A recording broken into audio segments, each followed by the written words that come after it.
Hello friends, मैं doctor टीना पंचोली। आज अपन oral cavity अगर आप क्लीन नहीं रख पा रहे हैं तो वो किस तरीके से आपकी सिस्टमिक हेल्थ को इफेक्ट करती है उसके बारे में डिस्कस करेंगे। सिस्टमिक हेल्थ में आपकी ब्रेन, कार्डियक या रेस्पिरेटरी जो सिस्टम है उसको कैसे अफेक्ट करेगी। तो अगर आप ब्रश नहीं करेंगे तो जो ओरल कैविटी में बैक्टीरिया है उसका काउंट बढ़ जाएगा। अगर बैक्टीरिया बढ़ जाएंगे तो जिंजिवाइटिस करेगा। जिंजिवाइटिस में क्या होता है कि आपके जो मसूड़े हैं वो सूज जाते हैं, पेन करता है, उसमें ब्लड आना स्टार्ट हो जाता है। तो जब ब्लड आता है इसका मतलब वहाँ की जो माइक्रो ब्लड वेसल्स है, छोटी ब्लड वेसल है, वो टूट चुकी है। तो जो बैक्टीरिया है वो ब्लड वेसल में एंटर कर जाते हैं, ब्लड सर्कुलेशन पहुंच जाता है। ब्लड सर्कुलेशन में जाके वो protein like web like structure बनाता है जिसमें जो सर्कुलेटिंग फैटी प्लाक है वो डिपॉजिट होना स्टार्ट कर देता है। जब ये डिपॉजिट होता है तो ब्लड वेसल का जो थिकनेस है वो कम होने लग जाती है, जिसके साथ साथ आरबीसी और डब्ल्यूबीसी उस ब्लड वेसल में से फिर पास आउट नहीं हो पाती। जब आरबीसी डब्ल्यूबीसी अपना काम नहीं कर पाएगी, वो वहाँ एरिया में नहीं पहुँच पाएगी, तो वहाँ पे इन्फ्लामेशन होना स्टार्ट हो जाएगा। तो ये क्रोनिक इन्फ्लामेशन में बदल जाता है। क्रोनिक इन्फ्लामेशन में बदल जाता है तो क्रोनिक इन्फ्लामेशन होने के कारण लिवर और ब्लड वेसल से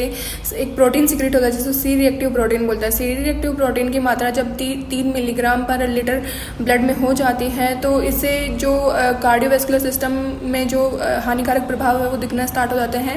ये सी रिएक्टिव प्रोटीन क्या करती है कि जो अपने बॉडी में ब्लड वेसल्स में क्लॉट बनाना स्टार्ट कर देती है, जिससे जो फैटी प्लाक पहले डिपॉजिट हो चुका है, जम चुका है, उसको ब्रेक डाउन कर देगी, उसे तोड़ देगी। और ये फैटी प्लाक ट्रैवल अगर ब्लड वेसल में ट्रैवल करके ब्रेन में पहुंच जाता है तो ब्रेन स्ट्रोक और कार्डियक अटैक का भी कारण बनता है। तो इस तरीके से ये आपके ब्रेन और हार्ट को अफेक्ट करती है। डायबिटीज़ पेशेंट में ये क्या होता है कि डायबिटीज़ पेशेंट में जो ब्लड है वो नॉर्मल इंसान के मात्रा में ज़्यादा थिक होता है।